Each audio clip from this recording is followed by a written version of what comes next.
So today I'll be replacing the coilovers on my 95 Suzuki Cappuccino. It's pretty standard coilover replacement. There are a couple nuances with the Suzuki Cappuccino. In case you're thinking about tackling this job yourself, here are some pointers. Now I've already replaced my passenger side coilover because it's actually my first time doing this, learning as I go. Wasn't too bad, but this is rumored to be the hardest one, mainly because the top of the strut is right underneath the filler line. Now, I was able to work around it. I didn't actually have to take out the filler hose there. Looks like it would be pretty simple, but that's not really a job that I was willing to tackle. So I kind of had to work my hands around the back side of that pipe to get to that third nut back there. My car already had some Blitz coilovers on it. So somebody had already been in here working on it.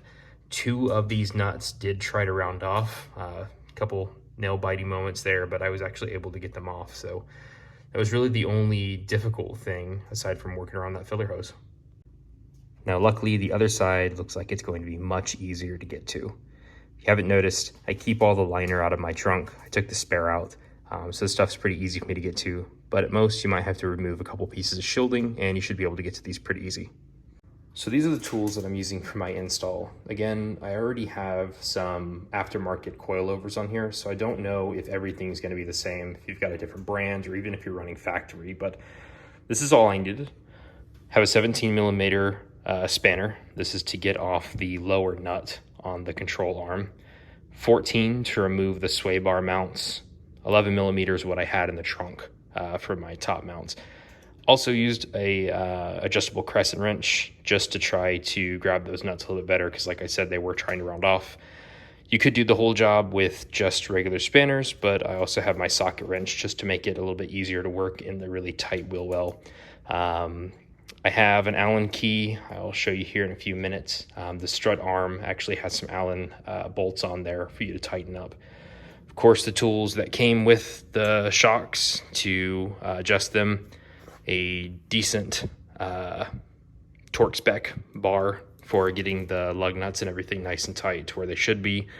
If you don't have the Suzuki Cappuccino owner's manual, check out one of the Facebook groups. All the torque specs are on there.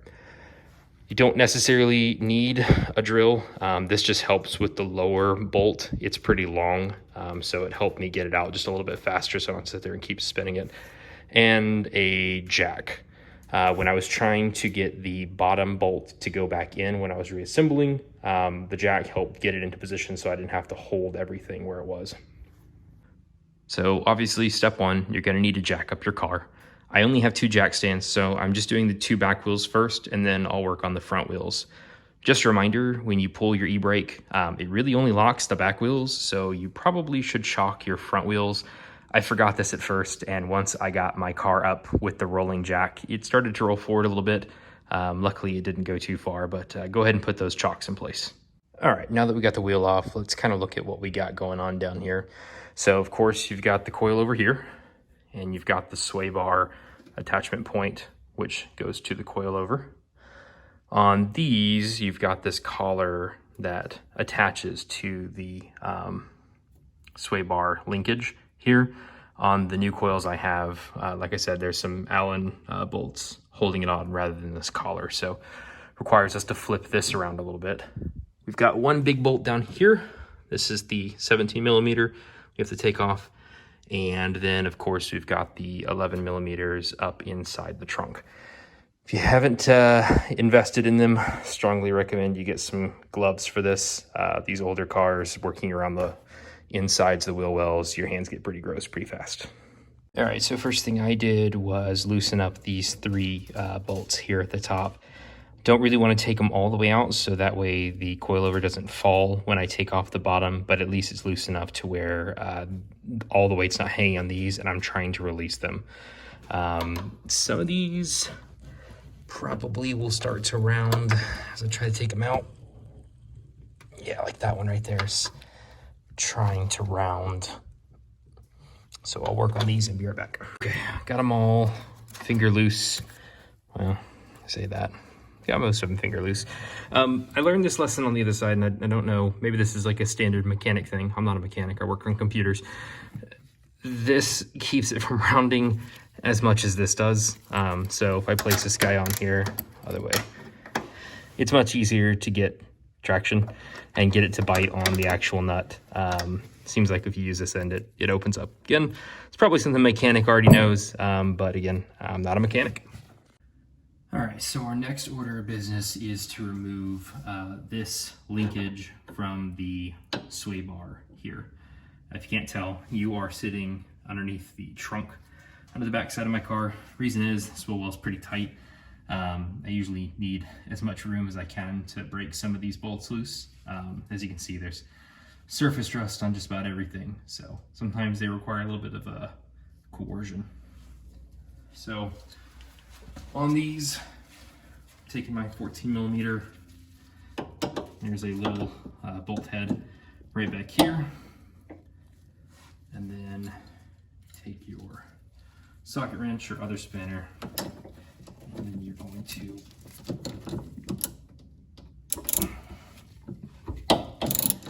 take it, spin it loose.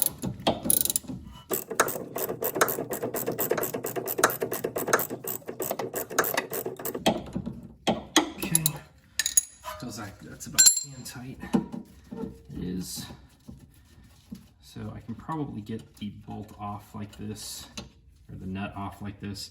The sway bar will have some tension on it, so you might need to push it down, but I was able to get it out okay. So for the rest of this linkage, you don't really need to take the rest of this loose. When you take the coilover off, this will all come out with it. What I did was leave that hanging there, take the coil out, and then reattach it to the new coil before I put it back in to make sure everything gets all lined up correctly. All right, so next we need to take off this bolt and nut from the lower control arm here. For me, this is a 17mm on both sides. I don't know if that's industry standard. Every car's got that, but I found that mine's 17. I tried on the other side with just a regular socket wrench. I didn't have quite enough leverage to break this free. So I actually had to get my torque bar and use that. I'll try it like this first. But if I can't get it, then we'll switch to the torque bar. So you take this loose. Seems like it came.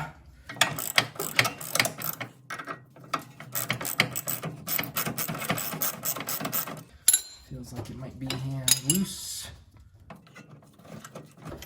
Yep.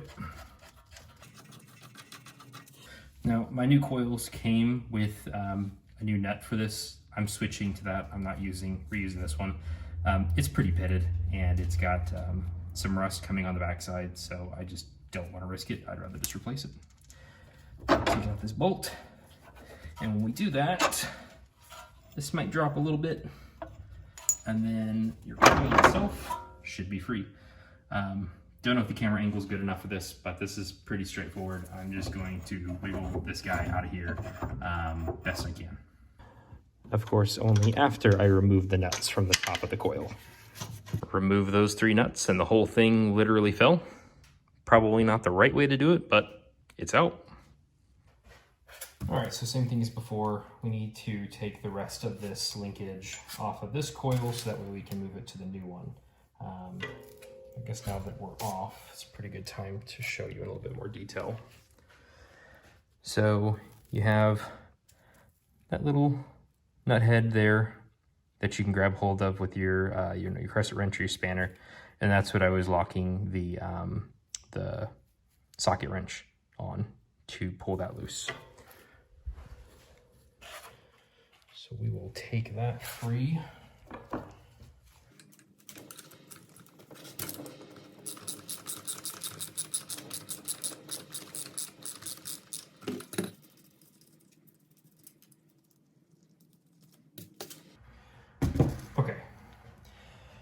So now we can go ahead and attach this linkage to the new coil. So just to show some of the differences that I was talking about earlier. On this one, this is the linkage connection. It's threaded on the inside, so it doesn't slide freely up and down, and it has these Allen bolts to kind of lock it into place once you get it where you want it. When I first hooked up the other side, this was sitting at the wrong angle and it was clipping on part of the bodywork. I actually had to loosen up the linkage a little bit to adjust its angle. Right now it seems like it's pretty much at a 90-degree angle from each other. I had to loosen up the bottom one, adjust its angle a little bit. You might have to do that. Just from what I've read, you don't want to adjust that too much. Kind of want to keep it near factory unless you're doing some pretty serious height adjustment modifications to your cappuccino.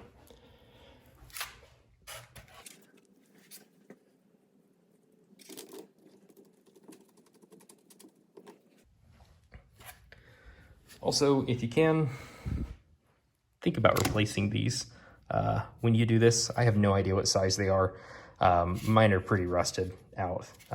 If I had extras laying around, I would absolutely replace these. I just don't right now. I plan to do some more work on the suspension in the future, so I'll be trying to swap those out then. All right, so our next task is to, of course, get the coilover up into the bodywork. So that is a little difficult. I know the camera can see up there, but I can't see up there too well. The other side was especially more difficult. Luckily I had my wife here. She helped me feed it up in there to get all the bolts lined up. At first it didn't even look like the bolt holes were gonna line up. A little worried. Of course, if you're underneath the car trying to twist this thing that weighs a few pounds, might be difficult. So if you got a buddy around, not too bad to ask them for a little help. Okay, so had my wife help me again just to get the nuts screwed on to the top of the coilover, just to hold it in place. It's kind of in here loose. We're not going to tighten those up till we're getting closer to the end. We'll double check everything that we're attaching just to make sure that everything's nice and secure. So this is the part that we need to make some adjustments. If I put this on here like this, I'm twisting this pretty far. It's not what we want to do. So what we're going to do is we're going to take this end loose by loosening up that nut there. We'll rotate this about 90 degrees and reattach it to that sway bar. Also, I failed to mention on the other side, I decided to get everything lined up down here and pass the bolt that was originally there through, just to make sure everything's lined up where it should be. So I couldn't lift that by hand enough to get the bolt in, so I just swung my jack underneath there, jacked up this part to get it lined up and pass that bolt through, and then you can remove the jack. Okay. Just getting this jacked up. Looks like that should be about the same height. And then adjust this. Go ahead and pass this bolt. I'm not going to really attach it right now, just putting it in there so this is sitting about where it would be once I'm done. This is the other thing I used my crescent wrench for, was getting in here and holding this connecting rod head. I don't know what the hell it's actually called. Holding that together. And shouldn't take too much to break that free. There we go. So now this is free to spin and get it right where it needs to be. So we got a nice straight angle on this connecting rod, and then we'll just put the nut back on the back side of that and then tighten this up.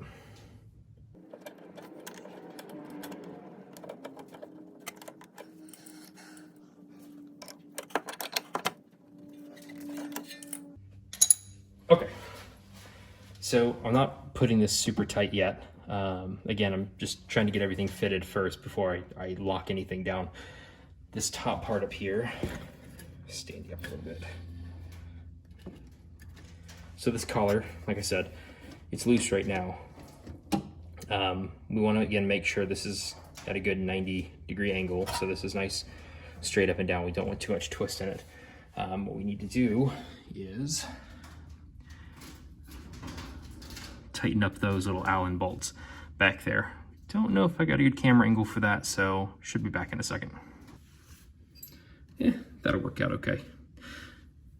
So got that where I want it. Just gonna tighten these up.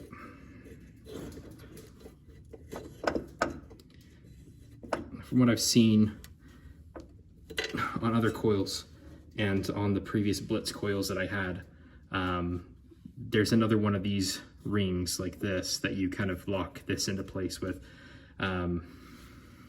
This is where I was clipping before.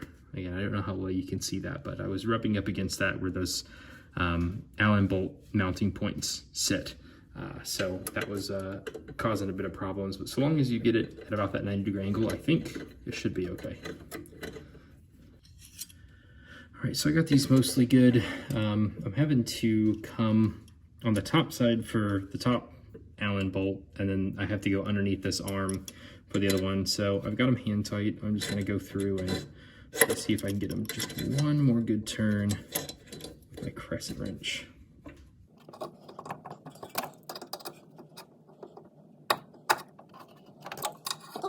Okay, so it wouldn't be a coil install video if we don't talk about the adjustment points here and here. Want to reiterate, I am not a mechanic. This is my first time installing coilovers on my car myself. Quick research through YouTube last night, and I think I figured out enough to do the install myself, but strongly recommend you go check out some other videos from some people that are far more educated on the topic than I am.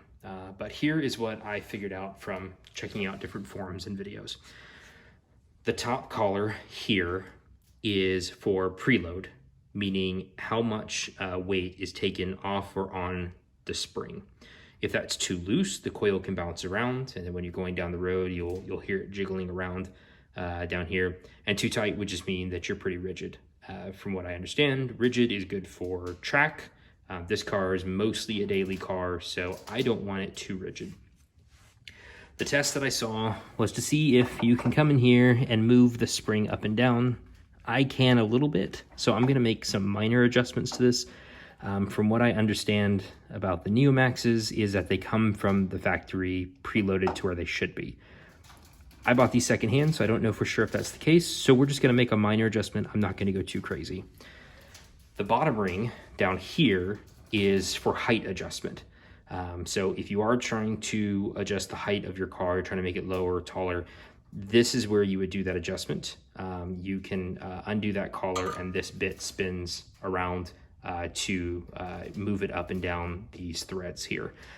I'm going to keep this at factory. Again, this is my daily ride. The reason I'm replacing my Blitz coils is bumps are pretty rigid in this car. These are supposed to be a little bit more soft.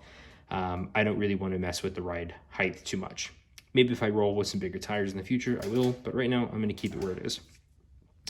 The other thing that we would need to do if we were going to adjust the ride height is change the height of the collar adjustment back here. I'm sorry, the sway bar connecting rod here. We would need to adjust this to move this collar up if we wanted to move this up as well. That seems pretty simple. We would just feed more of this upwards into the connecting rod heads, or maybe buy a shorter one if you're going crazy. But we're not gonna do that today. Again, that's just kind of the way that I understand it. Definitely go check out some other videos. Make a decision for yourself.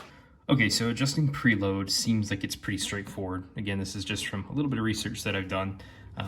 Coil can move around a little bit up and down. So what I've read is that you take and turn this hand tight till you can't turn it anymore. I did the other side with gloves on, which meant I had a little bit more traction when I was doing this. So I might be able to get a little bit more tight over there than I am over here, but again, for my daily, I don't think this matters too much. So that's pretty good hand tight. So I moved it up about that much. So then what we want to do is move the second locking collar up to that one. And we kind of just want to set it there. I don't think we want to wrench it down or anything like that. So then we have our tools here. We're going to use the larger one to adjust the top ring, and we're going to tighten this up enough to fit the wrench between those two collars. I think they said 4 millimeters is what everybody was saying. I don't remember, but the factory makes these the height that you're supposed to do that at. So if you know that, good on you. I don't remember. So I'm gonna take and put this back here. And on the other side, I kind of had to hold the bottom ring in place because it was wanting to spin while I was making the top adjustments.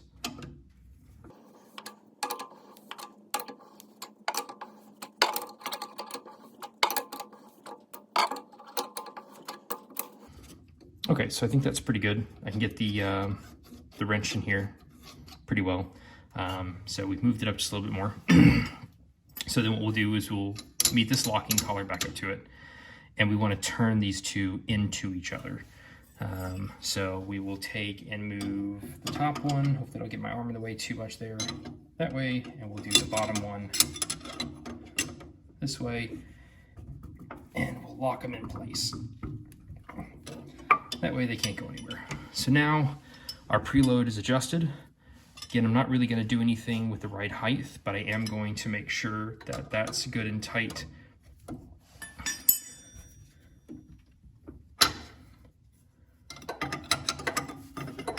And sometimes the angles are a little bit funky. Okay, so my right height is locked down and my preload is done.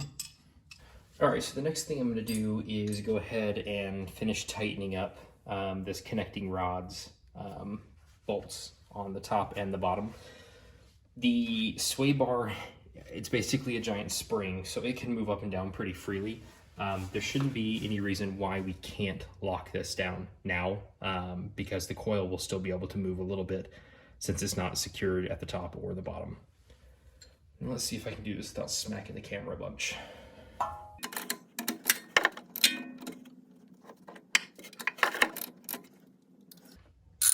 Lefty locky, righty releasey.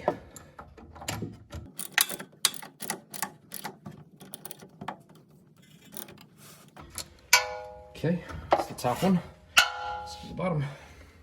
All right, so now that we've got the sway bar connected up where it should be, I want to go ahead and finish tightening up these three nuts on the top of the coil. The one on the bottom arm, the bolt, is the one that I'm going to do last. The reason behind that is that is adjustable. I was able to move it up and down with the jack. As for these, kind of lock it in place. I'm going to go back and recheck everything anyway, but it just makes sense to me to do these first. Again, that might not be the right way to do this, but that's what makes the most sense to me. So let's get these locked down.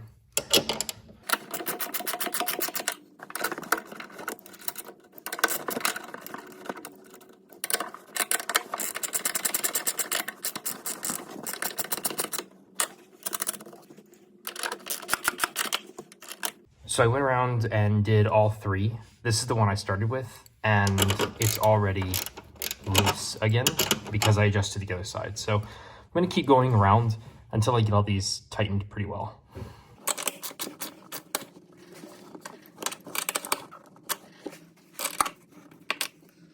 Okay, that should do it. One other adjustment point to talk about since we're here. On some coils, you've got this adjustment up here. It says hard and soft on it. This will adjust the dampening of the coil itself.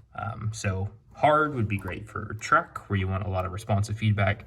Soft is better for if you're going to be riding on the road, like this car is going to be. So I checked the manufacturer. They say kind of leave it halfway.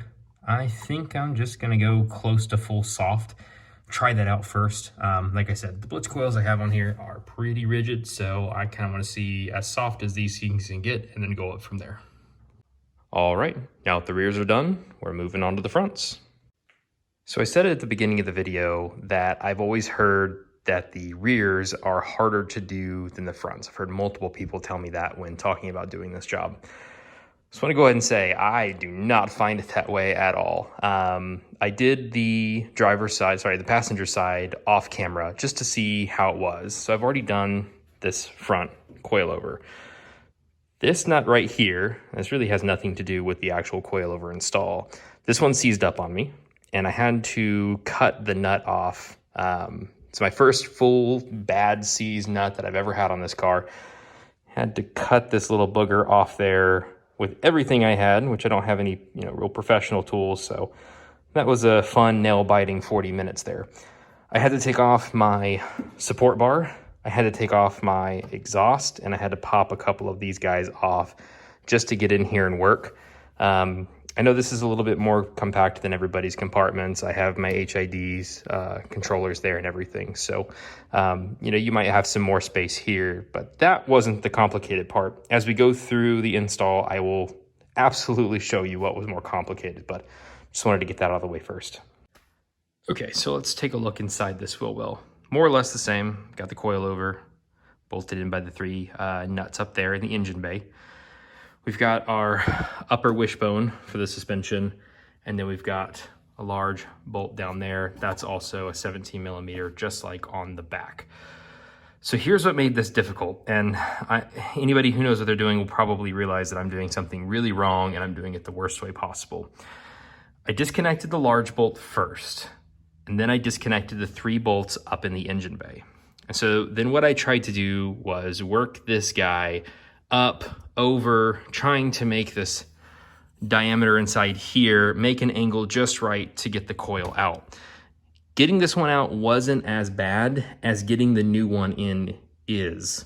Of course, I'm being a little bit more careful with the new one because I don't want to scratch the pretty paint or damage it in any way. But just that alone, the angle anywhere in here, I couldn't get it to go through. So what I ended up having to do on the other side was remove the liner and then get all the way up there into the headlight to get just the right angle to get in here to wedge the coil down. You might be able to take this off. In fact, I'm almost certain you can.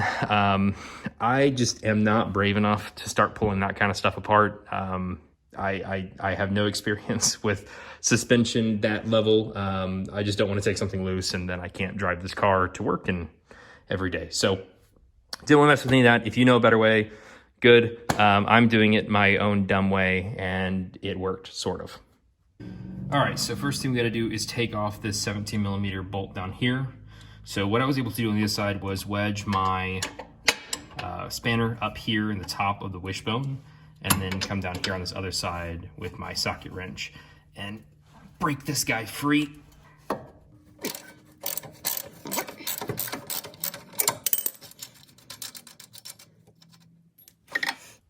And then this front bolt, there's a lot more pressure on this one than there was on the backs.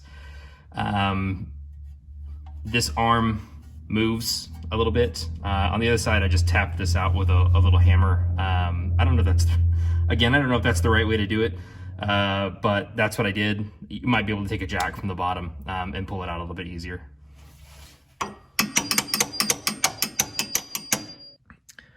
Okay, just to kind of let you see from the other side here, this is the bolt that's coming out. It's pretty long. As I'm getting closer to the end, the bolt's getting pushed down because the arm's trying to go down and the coil's trying to stay where it is. So this is a little difficult. I'm trying real hard not to damage the threads on there, but looks like I got it out. And that looks okay. Moving on. And this is where, on the other side, I hit the grinding halt with the nut getting stuck. Full disclaimer, I tried to be too fast and I used an impact drill to try to get it off. And that probably helped start rounding it off to the point where I couldn't grab it. So these are a little far down just because of my strut bar. I don't really have a super great extension that's just this right size. So we're going to see what we can do without using the drill this time, and hopefully we don't have another rounded bolt. Oh, the other reason why this is rather difficult is these tops of these threads are pretty tall. My normal socket starts bottoming out. If you had a deep socket, that wouldn't be a problem at all. I just don't have one here in the garage with me.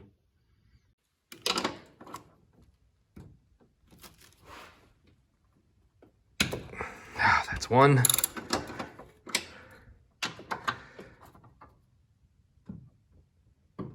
That's two. Come on. Oh, that's three. Woo! Thank the Dark Lord.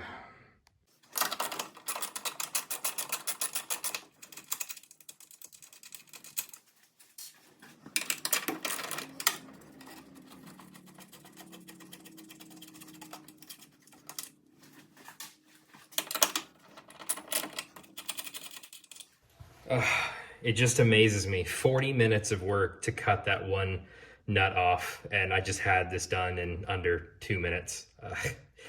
Don't rush it, guys. Okay, so back below, the nuts are out up top. The 17 millimeter bolt is out from there. This pretty much just can wiggle out. It's just, again, this angle, it's a little difficult to work with. I'm gonna set the camera down and see what I can do.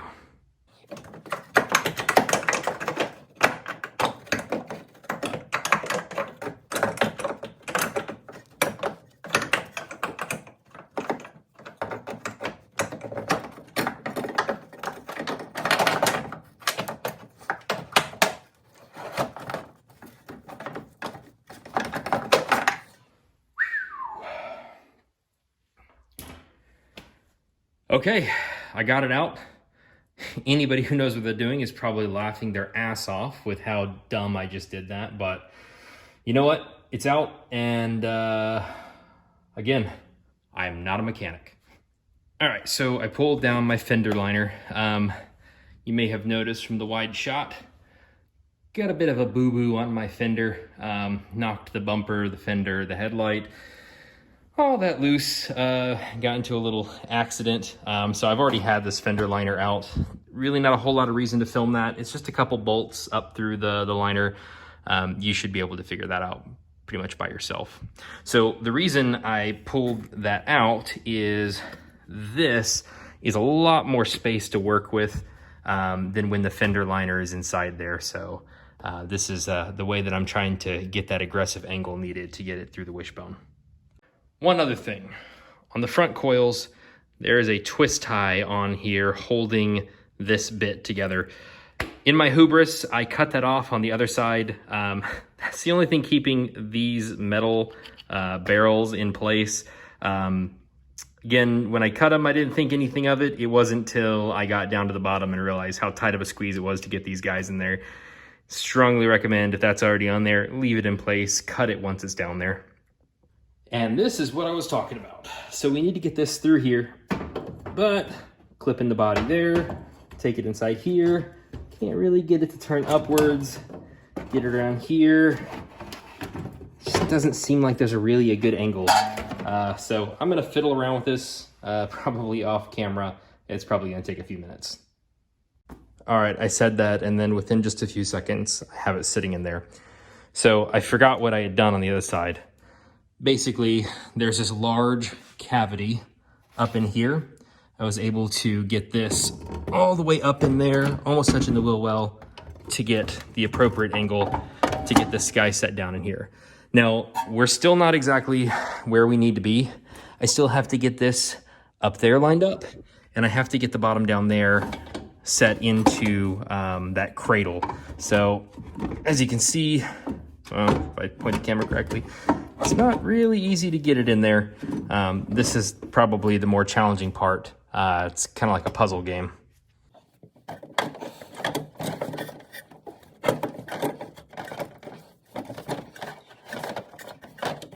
The main problem is up here at the top. I know the camera isn't pointing up there, and there's just really not a good angle to get it, sorry. But at the top here, at the top of my wheel well, the top of the coilover is constantly in contact up there, so it's really wedged down here and all the way up there. Getting it past this sway bar linkage here into this cradle is kind of where I'm getting stuck at. The wishbone here has some flex, so I'm able to push down on this with my forearms and try to get the right angle to get in here. It's just not super easy. Definitely one of the more physically demanding parts of this install.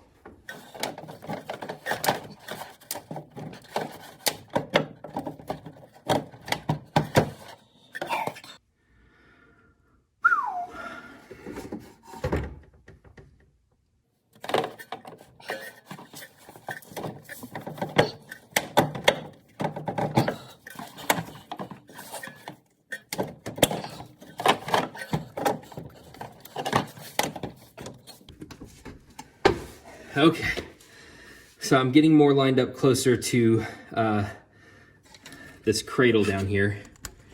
and I can't really see the back of my camera, so I really don't know what you're pointed at. I'm more lined up over here towards the cradle, but up here, let me get some light. You can see I am wedged at the very top of the wheel well there, so even though I'm down there okay, still got to figure out how to get the top into that hole up there. Okay, sorry to keep cutting content. I know you came here to watch an install and I keep cutting things out, but honestly, there's not really a whole lot of good angle for me to get the camera in here and actually work. So I did get it in, well, in-ish. You can see we're lined up down there, pretty close. And now we're getting where we should be up there, where I can actually start turning it and getting into those holes up there.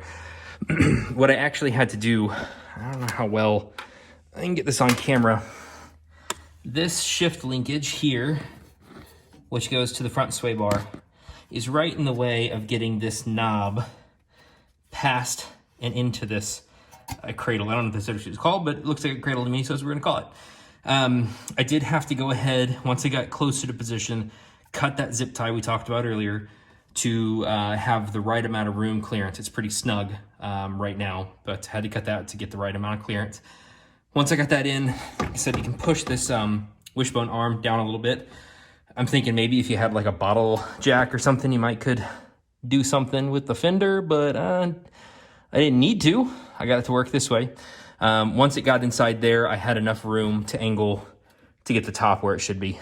It is a pretty snug fit, and if you're laughing at me right now, knowing that it's just one bolt that I had to undo to make my life easier, I would love to hear about it. But by that time, I'll already have this done. So let's go ahead and finish attaching the top part up there. All right, so now I think I'm gonna just pick this up. Might have to go from the bottom here. Okay, I got multiple holes to line up since I got the support bar, got my HID controller mount. Got to line up all three of these holes. This is the first one that's lined up, so I'm just gonna grab that real fast. Just set that on there so it can't fall back down. Grab the other two.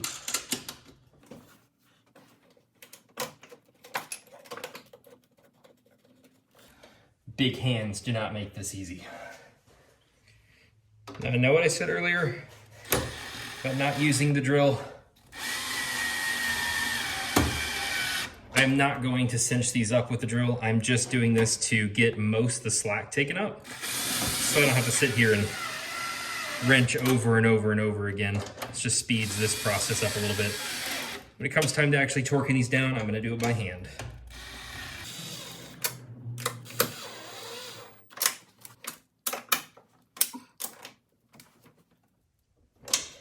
All right, those are all cinched down pretty good. And this, my friends, is the price of doing it yourself and just forcing it to go in and not possibly doing it the right way. I've torn up, I don't know how well you can see, I've torn up the top of this control here. Doesn't have a brand logo on it, so I guess it doesn't matter too much. And it's not like my engine bay is all chrome and polished for show, but kind of wish that didn't look like that. Kind of unfortunate, but hey, it's a coilover and it will do its job still. Okay, next thing I'm gonna do is reattach my liner. I don't really need it out of place anymore, so it can go back in, or at least close enough out of my way so that way I can finish the coilover install. So what we have next is we need to get that bolt put through. So I've already attached it up top, just like I did in the back, because there's room for play with this wishbone down here. I would rather do the final bolt on this one than those up there. Don't know if that's right, but it's how we're gonna do it, like I said. So I'm trying to decide right now if I wanna get the jack out from underneath the car and do this with the jack underneath the wishbone to hold it up. But I think I can hold this up where it needs to be. Okay, get this bolt in. Yeah, that was pretty easy. I don't know, maybe if you don't have the upper body strength to hold this and get a bolt in position, the jack would be a good idea, but that wasn't too bad. I was able to get that in. Okay, so now I'm gonna take the washer and the nut and put those back on the other side over here.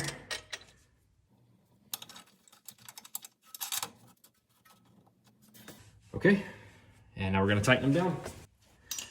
So a little bit better for you to see this time, as I was talking about, getting the crescent wrench or spanner wedged up here in the top wishbone, and then getting my socket wrench over here to do the spinning that holds it in place.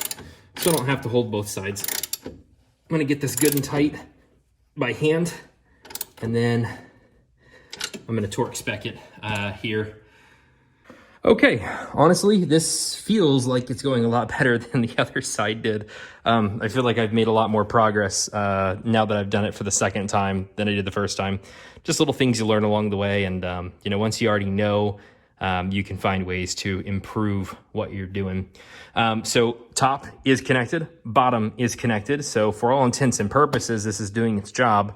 But remember, we need to go ahead and adjust our preload, and then we need to tighten down our height adjusters. I'm not going to change the height at all. I'm leaving it right where it is. So we're just going to make sure this is good and tight.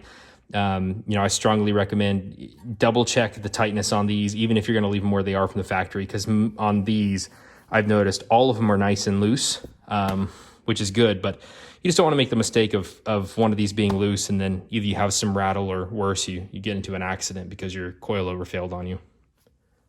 Just realized the silly edge of my camera stand has been in the shot this whole time. I'm gonna scoot you over. There we go. Okay, last thing to do. Since we have adjusted some stuff down there, we just want to make sure these nuts are nice and tight. Got about a quarter turn out of that one. About a half turn of that one. I probably just rounded it some. And that guy's not budging. So there is a little bit of adjustment left to do. Again, with something like this, you really just want to make sure everything's nice and tight, even after you make some minor adjustments, because those things come into play when you're talking about the tightness of all these. Can't forget my little thread condoms. All right, that is about it. Everything's nice and tight. The only thing I got left to do is reattach my wheel on the other side, the one that we just did. But I don't think I need to show anybody how to do that in a video. So full disclosure on this, it took me 4 days to get this done. Probably could be done a lot faster, but between work and everything else, it really took me about a day, an evening each coil, about 3 hours of work on each coil. Probably, again, could be done faster, and the recording certainly doesn't help speed things along. So this didn't require any additional tools I didn't already have sitting around my garage. I didn't have to buy anything special to do this. The coils that I bought are the Neomax Silvers. They are made for this car, which made me have a little bit more confidence going into this. If I was trying to fit something that maybe didn't explicitly belong to this car, might be a little bit more nervous, but my install went really well and didn't require anything special. I would say, you know, if you're getting started and learning how to do modifications to your car, this is a pretty good one to get you started. Hopefully this video helps. As you can see, I've got a bit of work done to my car already, things I haven't made videos on. I'm trying to start making videos for anything that I couldn't find an instructional video already on. I don't know about you, but when I'm buying a new car or I'm looking to tackle a mod myself, I really want to see somebody do it first to see how complex it is. I know coils are something that people do on their car all the time, but there wasn't anything specific that I could find on the Cappuccino. So hopefully this video helps you either have more confidence to tackle it, or you can make a better video, better than this one, to help somebody out a little bit better. That being said, anything else that we want to do videos on, if you have a question specifically how to do something, I have no problem taking off mods I've already done, making a walkthrough video to show you, or explaining something in a little bit more detail on these cars. Lots more in the future for this one, so more videos coming soon. Till next time.